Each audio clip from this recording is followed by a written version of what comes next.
Okay, so we're on our way to Survivor Series. Now, I like when Raw begins with a match, and you had Orton and Ziggler. Nice match, good back and forth, liked it. Orton got the pinfall.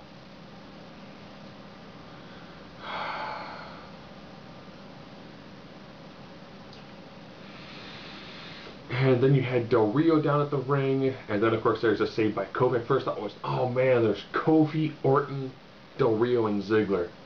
If this was SmackDown, we'd totally be seeing a tag match right now. And then I hear the Mac Militant, I'm like, oh, we're gonna see a tag match! And of course, we see a tag match. With Ziggler and Del Rio getting the victory. It was good. I like it. I like seeing, the match beginning with the match. The AJ, John Cena, Ziggler, Vicky thing, it had a lot more weight to it back when CM Punk and Ryback were in the 5-on-5 match. So then you could have seen, John Cena, Dolph Ziggler at Survivor Series. But now they've switched all that up. It just seems really weird. And unless they were going to do some sort of, Team AJ versus Team Vicky, I don't see a point behind it, and it just ate up a lot of time. William Regal took on the Big Show, and this was one of your handful of squash matches. You can tell Regal has not been in the ring in quite some time. So by the time he got pinned by the Big Show, his chest looked like it was going to start to bust open and bleed. He did a couple of good slaps, and it looked bad. Did it look bad? He's going for the knockout blow, then Sheamus came out and saved him. Sheamus took on David Otunga and blew right through him. Sheamus, who's got some welts on his chest now, and also has got a really ridiculous deep tissue bruise on his arm. Hope it doesn't affect him in his match against Big Show. All in all this week, there were 10 matches on Raw. 10 matches. That's a lot of matches. Kaitlyn took on Layla to decide who would become the #1 contender to take on Eve at Survivor Series. And Kaitlyn won with only doing, I think, one move of offense, and that was... she caught Layla off of Layla's really poorly timed, double hop off the ropes. Splash. Caught her, went for the scoop slam into DDT, but kind of dropped her first. And Cole's like, oh, Layla reversing. Layla falling.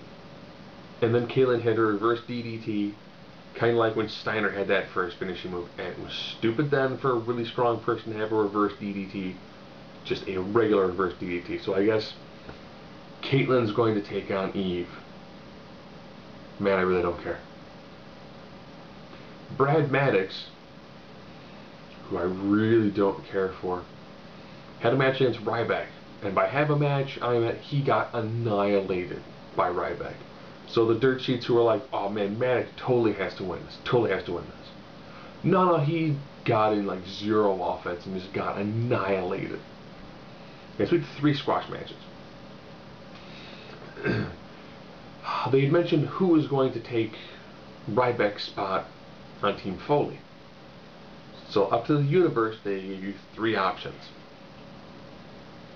Santino, Ryder, or The Miz. Should also mention they were in Ohio. So of course, The Miz is now on Team Foley. So you have the team with Kane to take on the Rhodes Scholars. Best thing about this was Daniel Bryan kind of freaking out on the outside with this weird, Kane's cheating on me. As Team Hell No became Team Hell Awesome, or Awesome Hell, at least for one night. And of course they got the victory. It was interesting. I do think that the team that Foley has is really bizarre. They had a fantastic 8-man tag match where you had primetime players in the Colognes on one side. On the other side, you had International Air Raid or Air Wolf, whatever they're calling themselves. That's a team of Tyson Kidd and Justin Gabriel and Sin Stereo. Sin Cara and Mysterio.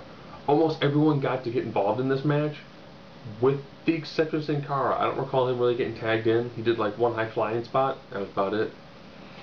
And of course the high flying team got the victory. Nice, good amount of back and forth. It's a really solid match. R-Truth took on Lord Tensai, or I guess now just Tensai. Well, he didn't even get any entry, so I guess it's just the dude formerly known as Albert. While Antonio Cesaro was on ringside, because R-Truth is taking on Cesaro at Survivor Series. And R-Truth kind of just demolished Tensai. So Tensai's stock is really, really dropping if he pretty much gets squashed by R-Truth. I have to look at my board.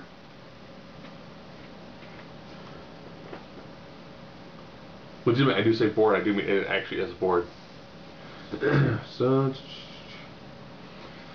yeah, I guess the last match to discuss would be the main event, which was Cena versus Punk, with Mick Foley as the special guest enforcer.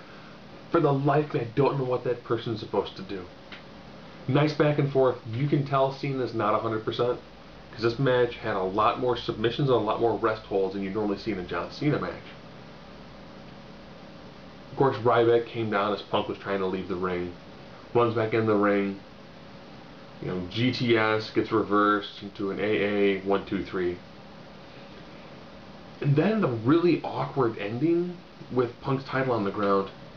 And you can tell John Cena's telling Ryback when to pick it up, so they can both hold the title and have that awkward, like, I'm holding the title. No, I'm holding the title sort of moment. Seemed really bizarre. Now, of course, the big, huge story beyond Survivor Series coming up is tonight was the night when Jerry the King Lawler made his return. You know, nice impassioned speech, and then pretty much once you're like, I feel good about what's going on in the ring right now. Oh, here comes CM Punk being like, I'm a heel. You need to boo me. Seriously, you need to boo me. Boo me. I'm surprised he's not like pushing handicapped kids down, or you know, parking his car in handicapped spaces while handicapped people make handicapped faces. Comes down, runs down, you know, the King talking about how he almost beat him to death. Then Paul Heyman fakes a heart attack in the ring. It was done in relatively poor taste, in the idea of just getting cheap heat. And then Foley came down and got in his face.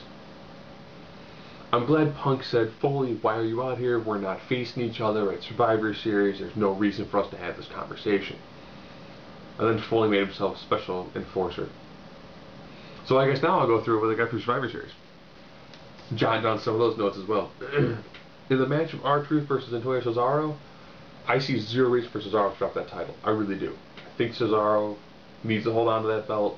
It's making him solid, legitimate to go with Cesaro on that one. Caitlyn versus Eve.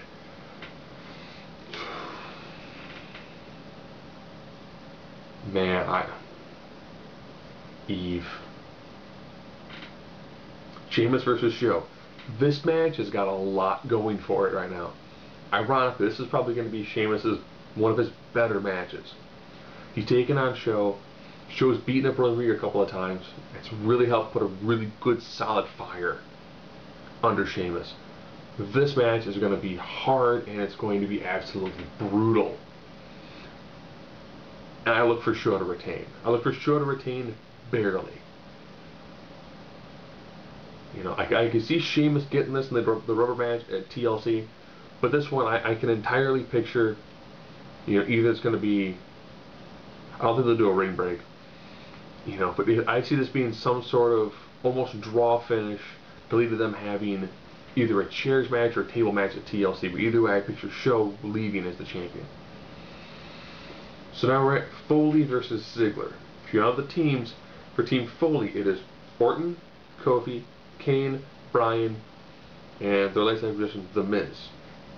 On Team Ziggler, it's Ziggler, Wade Barrett, Humberto Del Rio, Cody Rhodes, and Damien Sandow. They played up huge that Orton's been a single survivor a couple of times. But at the same time, we know that Kofi's stock is super, super huge on the rise.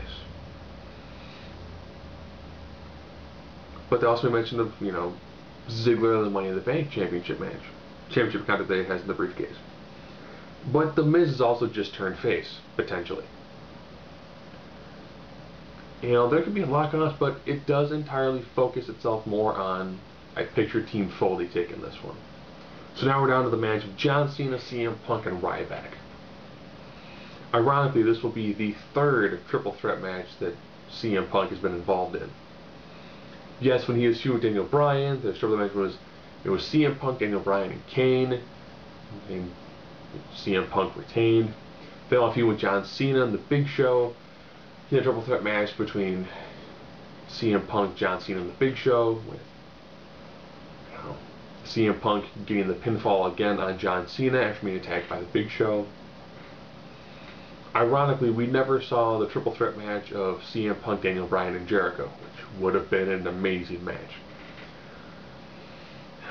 It's more or less set in stone right now that CM Punk is going to take on The Rock at Royal Rumble. And seeing how much they've been really pushing the lengthiness of his title reign, I picture Ryback probably laying out John Cena, and then Punk squeezing in again in the pinfall on Cena. Will it hurt Ryback's stock at all? No. I don't think it will. If they were to be smart, what they would do is, while that's going on, that's when you have Lesnar show up, because I'm pretty sure Lesnar-Ryback is a money feud. Period. And that way, Ryback cannot be involved in the decision, but if you stand on someone like Lesnar, it's not going to matter. But then, what does CM Punk do for the next month? At this point in time, it seems like Cena's going to be moving on to Ziggler. Do I picture The Miz making the huge jump to challenge CM Punk? Do I think they can get a third month out of Ryback, CM Punk? I don't know. But I don't picture Punk losing Survivor Series.